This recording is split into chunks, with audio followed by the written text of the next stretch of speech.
తెలంగాణలో కాంగ్రెస్ పరిపాలన ఎలా ఉందండి? ఏం లేదు, ఏం చేస్తున్నా ఆయన అర్థం కాదు. డబ్బాల రాలేసి లోడా ఊపినట్లు ఏమేమో చెప్తుండే కానీ ఏదో ఒకటి సక్రంగా చేస్తలేడు.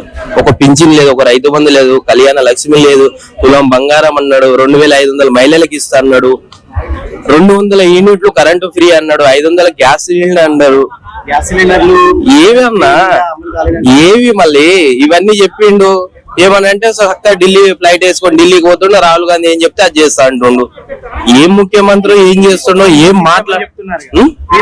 చెప్తున్నారు. అదే కదా, అదొకటి పెట్టిండు, ఫ్రీ బస్సు పెట్టి దేశం మీద వాడి ఊరేగుండ్రి పెండ్లాంకి భార్య భర్తలకి నొల్లి పెట్టిండు.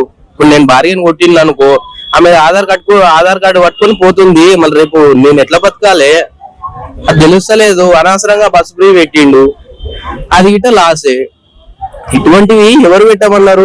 ఉప్పు పప్పులు ఫ్రీ ఇచ్చేది ఉండే, బియ్యం అన్నా పప్పు అన్నా లేకపోతే ఏదో ఒకటి ఫ్రీ ఇచ్చిండు. నెత్తిలో పెట్టుకొని దేవుళ్ళలాగా ఆదరించేటోడుగా. ఈ రోజు బస్సు ఫ్రీ ఏమన్నా అడిగిందమ్మా మేము? పెట్టండి దాన్ని అడగలేదు. ఇవన్నీ ఇవ్వకుండా ఏదేదో చెప్తుండు. ఆయన మాటలు గిట్ట ఏం మాట్లాడుతున్నా అర్థమైతలేదు మాకు. కేసీఆర్ పాలన బాగుండే కదా, ఫామ్ హౌస్ పాలనే బాగుండే కదా. ఫామ్ హౌస్ అన్నారు, ఫామ్ హౌస్ పాలనే బాగుండే. ఈ మధ్య ట్విట్టర్ లో ఒకటి పోల్ పెట్టారు. అవును, దానిలో ఫామ్ హౌస్ పాలనకి ఎక్కువ మంది ఓటేసారు. అవును, నేను గిట్ట అదే చెప్తున్నా కదా. కాంగ్రెస్ ఏం చేయలేదు, వచ్చి గిట్ట ఏం చేసిందంటే ఉల్టా హైడ్రా పెట్టి పేద ప్రజలు అన్ని కూలగొట్టుకుంటే గిదే చేసేది. ఇది రాజకీయమా? ఇట్లా చేసేది నాకు అర్థం కాదు. పేద ప్రజలు ఉసురు పోసుకున్నట్లు అవుతుందిగా. ఆటో దారుని మీద పొట్ట మీద కొట్టినట్లు అయింది కదా బస్సు ఫ్రీ పెట్టి. ఎంతో ఆశతో ఊర్లోకి వెళ్ళి వచ్చి ఇక్కడ హైదరాబాద్ లో ఆటో నడుపుకుంటా సంపాదించింది ఏం లేదు, ఈ ఇంట్లో రెంట్లు కట్టుకుంటా ఏడ ఉంటాడు అన్న నువ్వు. ఇప్పుడే కనిపిస్తలేడు, ఇప్పుడే కేసీఆర్ ని తలుస్తుండు, ఆయననే తలుస్తుండగా. రేవంత్ రెడ్డి గుండెల్లో ఉన్నాడు కదా కేసీఆర్, ఆయననే తలుస్తుండు. రా నువ్వు అసెంబ్లీకి రా, మాకు సలహాలు ఇయ్యి, మేము తెలంగాణ అడుగుతాం అంటే మీతో చేత కాదు. ఈ కాంగ్రెస్ నాయకులతోటి చేత కాదు. అందు గురించి ఈయన ఏమంటుండు, రా సామి అయ్యా కేసీఆర్ రా, నువ్వు అసెంబ్లీకి రా, మాట్లాడదాం, నువ్వు సలహాలు ఇయ్యి, మేము తీసుకొని నడుపుతాం అంటే వీళ్ళతోటి చేత అయితలేదు. అందు గురించే రా అని తలుస్తుండు. మొన్న మీటింగ్ పెట్టే తలుస్తుండు, నువ్వు రా దమ్ముంటే అసెంబ్లీకి అంట. ఎందుకు మీతో ఏం చేసిండన్న ఒక్కటి చెప్పు, నన్ను ఒక మంచి పని చేసిండు అని చెప్పుండి. ఏం చేసిండు? రైతు బంధు టింగి అని 12 తర్వాత వస్తాయి అన్నాడు. నా టంగు లేదు, టింగి లేదు. టంగు అని మళ్ళీ టింగ్ అని మళ్ళీ ఏవి లేవు. మళ్ళీ ఇట్లా దొంగ మాటలు చెప్పిన ఎట్లా నమ్మాలి మేము? రేపు ఓటు వేయాలనా ఆయనకి? రేపు ఓటు వేస్తే మళ్ళీ మాకు విమానాలు పెడతాడా లేకపోతే హెలికాప్టర్లు పెడతాడా? ఇప్పుడు వీళ్ళకి బస్సు ఫ్రీ పెట్టారు మహిళలకి, మళ్ళీ రేపు పొద్దున విమానాలన్నా హెలికాప్టర్లన్నా పెట్టమను. ఆ దేశం మీద మొగలందరికీ తిరగడానికి మీకు ఫ్లైట్లు హెలికాప్టర్లు పెడతాము, తిరగండి అని పెడతాడా?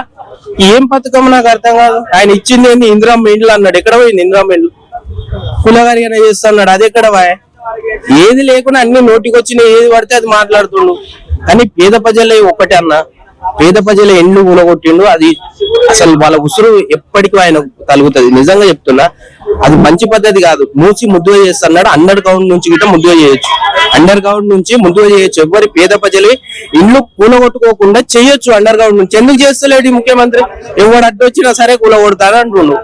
మరి ఇటువంటి ముఖ్యమంత్రి ఎందుకు మాకు? ఇంకా అందు గురించి కేసీఆర్ గారు మాట్లాడిండు, వీళ్ళంతా చూస్తున్నా, నేను వీళ్ళంతా మౌనంగా చూస్తున్నా, ఏమేం చేస్తారో చెయ్యని, రేపు మీటింగ్ పెట్టేది ఉంది అని చెప్పిండు. సో మీటింగ్ పెట్టినాక తెలుస్తుంది.